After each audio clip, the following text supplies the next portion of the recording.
The billionaire arrived home early, and the maid shouted, "Shut up!" The reason shocked everyone. Daniel Whitmore stepped out of the black car, his polished shoes landing softly on the stone driveway. He stood still for a moment, suitcase in hand, soaking in the quiet that wrapped around the estate like a heavy fog. The house, his house, looked pristine as always. But something was wrong. He couldn't explain it. The air felt too still. He hadn't told anyone he was coming back a day early. Not Catherine, not even the staff. It was meant to be a surprise, a romantic gesture, a quiet night with his wife after weeks of meetings and boardrooms. But as he stepped into the grand entryway and closed the door behind him, the silence that greeted him didn't feel inviting. It felt staged. "Hello," he called out. No answer. The chandelier above gleamed like a frozen waterfall. The scent of jasmine, Catherine's favorite, hung heavy in the air, almost masking something faintly metallic underneath. He took a step forward, glancing down the hallway toward the lounge. Laughter echoed faintly. And then, quick hands grabbed his arm. "Mr. Whitmore, please, you have to be quiet." He turned sharply. Sarah, the housemaid. Her eyes were wide, face pale, voice a trembling whisper. "Sarah, what?" "No time," she hissed, and before he could speak again, she yanked him into the hallway linen closet and shut the door behind them. It was dark, cramped, shelves pressed against his back. He opened his mouth to speak, but Sarah placed her hand gently over it. "Just listen." Voices floated in through the air vent above them. Clear, close, coming from the lounge. A woman's laugh. Catherine. "I still can't believe how easy this is," she said, her voice smooth and amused. "He actually drinks it, every single time." Daniel froze. A man chuckled. Brandon, his brother. "Well, it's slow acting for a reason," Brandon said. "He won't drop dead tomorrow. But give it another month or two. His liver will look like it belonged to a 90-year-old alcoholic." They both laughed. Daniel's chest tightened. He leaned closer to the slats of the closet door, breath shallow. Catherine again. "We need to keep playing the perfect couple a little longer. Once he's gone, everything falls into place. The board hands me control. You take over operations and we bury the evidence with him." "You're sure Sarah doesn't suspect anything?" Sarah tensed beside Daniel. She was holding her breath. "She's just a maid," Catherine said. "She's too scared to talk even if she did hear something. And Daniel still trusts me. He's clueless." The sound of clinking glasses followed. Champagne. A toast. "To the future," Brandon said. "To freedom," Catherine replied. Daniel staggered back, knocking into the shelves. A metal canister fell to the floor with a dull thud. He cursed under his breath. Sarah grabbed his wrist. "Don't move," she whispered. "Don't let them hear." For a second, there was silence outside. Then more laughter. The celebration continued. When the voices finally faded into another room, Sarah opened the door cautiously and pulled him into the hallway. Daniel's face was pale. Shock rippled through him. "They're trying to kill me," he said almost to himself. "My wife and my own brother." "I overheard them earlier," Sarah said quietly. "I didn't believe it at first. But when you walked in, I had to show you." Daniel rubbed his face with both hands, trying to push the horror away. "I need to call the police." "No," Sarah said firmly, grabbing his arm. "You can't. Not yet. They'll deny everything. Brandon has connections. And Catherine, she's good at this. Calculated. They'll say you're paranoid or sick. You need proof." Daniel looked at her, panic flaring in his eyes. "I've been drinking that wine," he said. "Every night. The headaches, the fatigue. I thought it was just stress." "It's not too late," she said. "You can start refusing it. I'll help you get better, but you need to pretend nothing's wrong." Daniel stared at the hallway, the walls that once felt like home now suffocating him. "I have to sit across from them, smile, eat dinner, while they slowly poison me?" "Yes," she said. "And you need to do it better than they expect. If they suspect you know, they'll speed things up." He took a deep breath. It shook on the way in. "Why are you helping me?" Sarah hesitated. "Because I've seen too many monsters in this house, and for what it's worth, I don't think you deserve to die like that." Footsteps echoed down the hallway. Sarah straightened, smoothing her uniform. Go. Walk into the dining room. Act normal. Daniel hesitated for half a second, then nodded. The dining room gleamed under the golden chandelier. A fire crackled gently in the marble hearth. Catherine stood at the far end of the long table, pouring red wine into 2 crystal glasses. She turned when Daniel entered. "Well, this is a surprise," she said, flashing him a smile. "I didn't expect you home tonight." "Changed my mind," Daniel said, walking toward her with careful ease. "Thought I'd surprise you." Brandon stepped in from the kitchen with a warm grin that didn't reach his eyes. "Great timing. Catherine's making your favorite, filet with mushroom sauce." "Lucky me," Daniel said. Catherine handed him a glass of wine. He stared at it for half a second too long. "Something wrong?" she asked sweetly. He smiled. "Just tired." He raised the glass to his lips, paused. Sarah appeared in the doorway carrying plates. Her eyes flicked to him, then the glass. Daniel lowered it, coughing lightly. "Actually, I think I'll skip the wine tonight. That flight hit me harder than I thought." Catherine tilted her head. "Really? That's unlike you." "Yeah," Brandon added. "You never pass up a vintage this good." Daniel shrugged. "Trying to be healthier." "Doctor's orders." Sarah set the plates down, careful not to make eye contact. Catherine slowly sat. Her eyes didn't leave Daniel.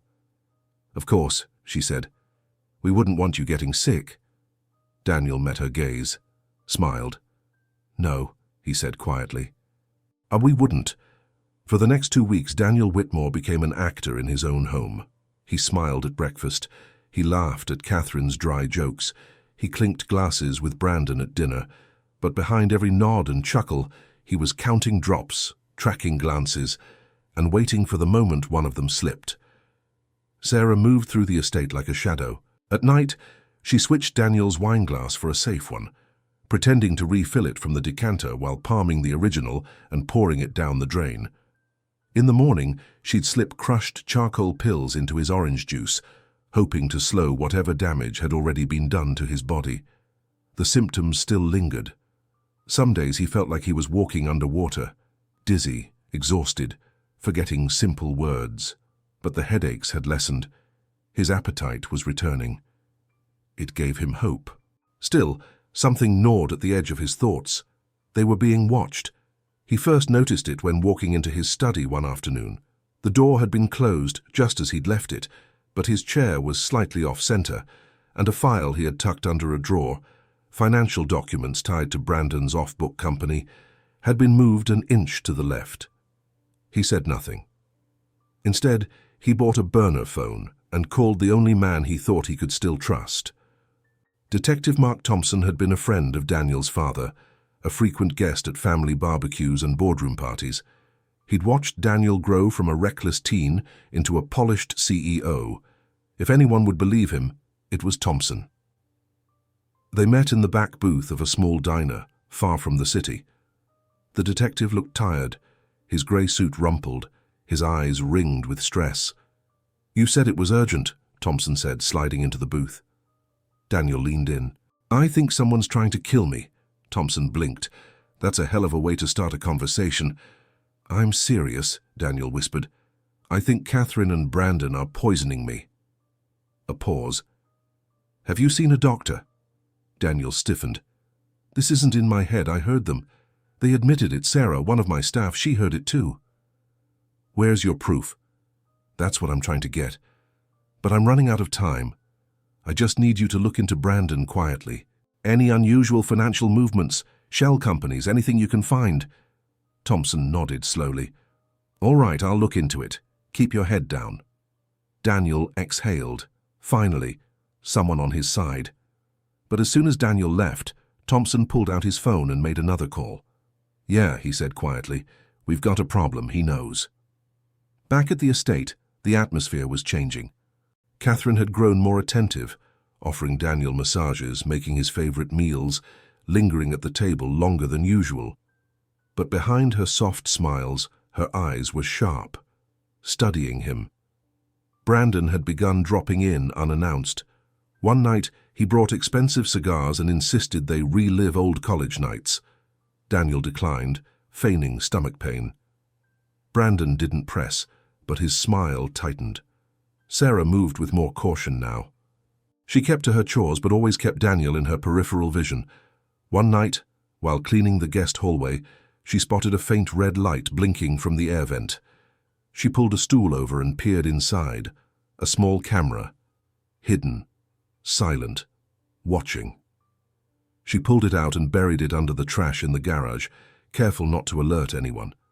That night, she knocked quietly on Daniel's door. "We're not safe," she said.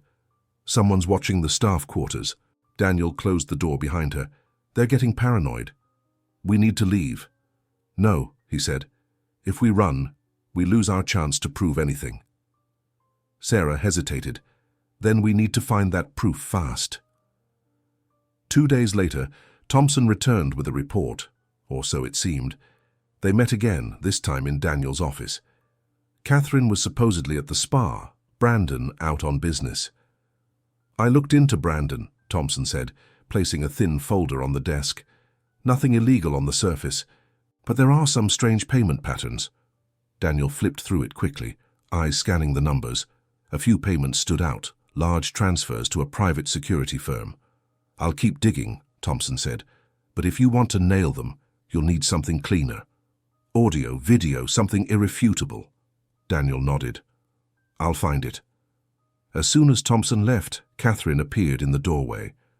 "Everything okay?" she asked, voice light. Daniel turned, smiling with ease. "Just some legal paperwork, nothing urgent." She walked toward him slowly, wrapping her arms around his waist. "You've been distant lately," she murmured, resting her head on his shoulder. "Is everything all right?" He kissed her forehead. "Of course. Just tired." She leaned back, watching him. "I hope you know how much I love you." It took everything in him not to flinch. That night, the mask cracked. Daniel had just finished dinner, most of it discreetly pushed into a napkin in his lap, when Sarah stepped into the kitchen to collect the plates. Catherine followed her in. "Sarah," Catherine said calmly, "do you enjoy working here?" Sarah nodded, cautious. "Of course, Ma'am." "I've always appreciated your loyalty," Catherine continued, circling slowly. "But I have to ask, have you been going through my things?" Sarah froze. "No," she said. Catherine leaned closer. "Are you sure?" Sarah met her eyes. "I know where the line is." Catherine smiled. "Well, let's hope you remember that." She left without another word, leaving Sarah alone, heart pounding in her chest. It started with a headline, "Whitmore Empire in Turmoil, Fraud Allegations Surface." Within hours, Daniel's name was splashed across every major outlet, TV, news sites, finance blogs. The story painted a damning picture: cooked books, insider trading, embezzlement. Worse, there were medical records, leaked documents claiming he was suffering from a degenerative neurological illness, early-onset dementia, unfit to lead, a danger to himself and others. And then came the photos. Doctored images of Daniel arguing with staff, shaky phone videos taken out of context, showing him stumbling, slurring, footage from his worst days under the effects of the poison, all twisted into a narrative that screamed unstable. Catherine appeared first in an emotional interview. "I love my husband," she said, voice cracking at all the right places. "But he's not the man he used to be. He's sick, he's paranoid, and he's lashing out at the people who care most." Then Brandon chimed in, flanked by legal counsel. "My brother's actions have put the company and thousands of jobs at risk. We're doing everything we can to protect what he built while he self-destructs." They even dragged Sarah into it. Anonymous sources claimed she was more than just a maid, that she was Daniel's mistress, his enabler, the woman manipulating a sick man for his fortune. By the time Daniel saw the media storm from a cracked TV screen in a rundown motel, the damage had already been done. He collapsed later that night. It happened just after they checked into a remote cabin deep in the woods, owned by an old client who owed Daniel a favor and asked no questions. Daniel was barely through the door before his knees buckled. Sarah caught him just in time, easing him down onto the sofa. His skin was pale, lips dry. The poison, though no longer being consumed, still lingered in his system like rot in old wood. "I can't breathe," he gasped. Sarah knelt beside him, crushed charcoal tablets already in her hand. "You have to fight this. Just a little longer." She ground up the pills into water and held it to his lips. He drank it slowly, trembling. That night, she sat by the fireplace while he slept, wrapped in blankets and sweat. Outside, the wind howled. Inside, she searched his laptop for anything that could prove they were telling the truth. She didn't expect to find the hard drive. It was tucked into the lining of Daniel's briefcase, an encrypted folder labeled with Brandon's initials. Sarah wasn't a tech expert, but she knew enough to get into the metadata. File creation dates, video tags, hidden folders. One of them had a name, July 4 Conf. She tried opening it, encrypted. "Daniel," she whispered, shaking him gently. "Daniel, wake up." He opened his eyes slowly, groggy. "I found something. On your hard drive. It might be it, the proof." He sat up with difficulty. She showed him the screen. "That's from Brandon's laptop," Daniel said. "I copied it weeks ago.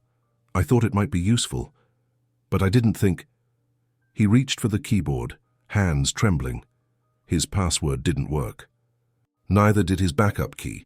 "It needs the original decryption key," he muttered, "which means it's still at the mansion, probably on Brandon's desktop. Without it, the file's useless." Sarah sat back. "Then we go back." He looked at her, stunned. "We can't. You saw what they did.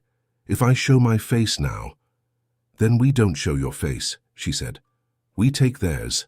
The next morning, Catherine stood on a stage in front of flashing cameras, announcing the Whitmore Foundation Gala for Mental Health Awareness, a charity event hosted at the estate, public, televised, and flooded with press, a masterstroke. They would weaponize Daniel's supposed illness for sympathy. They'd parade donors and guests through the mansion, reinforcing their version of the truth. It was more than PR. It was a public burial. "They're locking the story in," Daniel said bitterly, watching the live stream. "They're rewriting who I am." Sarah watched silently. "Then that's where we bury them." That night in the cabin, Sarah planned. They only had a few days. Sarah used a burner phone to message a contact, a freelance hacker she'd met during a past job, who owed her more than a favor. She sent over the encrypted file. If they could get the unlock key from Brandon's computer, the hacker could break it wide open. Daniel watched her move, focused, fearless. "You don't have to do this," he said quietly. She looked at him. "Yes, I do." Meanwhile, back at the estate, Brandon stared at his phone, his expression unreadable. "You think he'll show up?" Catherine asked, pouring herself wine. "No," Brandon said. "He's either dead in a ditch or too far gone to crawl out." Catherine sipped. "And if he's not?" Brandon's smile was ice-cold. "Then we finish what we started." The night of the gala arrived under a sky heavy with storm clouds, as if the world itself was holding its breath. The Whitmore estate gleamed with artificial elegance. Floodlights bathed the grounds in gold. Luxury cars lined the circular drive, and photographers swarmed the red carpet. Inside, the ballroom pulsed with soft jazz, clinking glasses and laughter that tried too hard.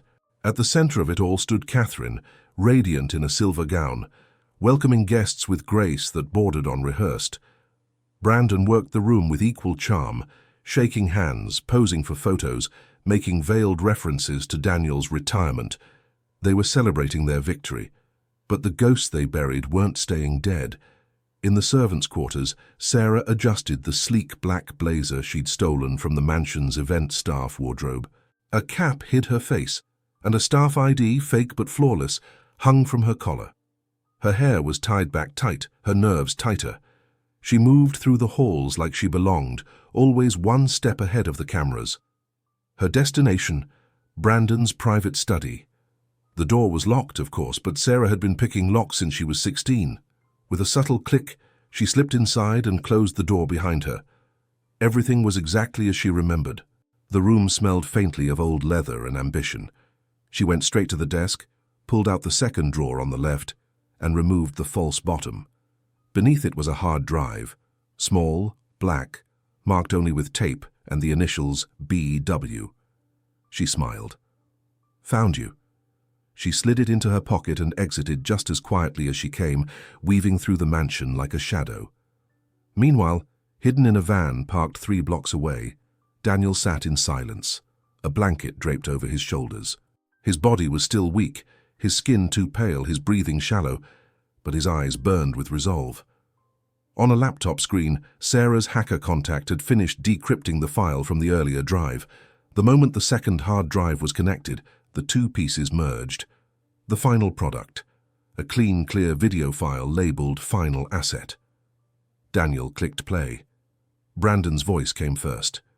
When he's gone, the board falls in line. Catherine gets the power, I get the equity. And Daniel? He dies with dignity. We'll even host a tribute, people eat that stuff up. Catherine laughed softly in the background. Just make sure Sarah stays out of the way. She's not as dumb as she looks. Daniel closed the laptop. Let's go. Inside the ballroom, the lights dimmed as the MC took the stage.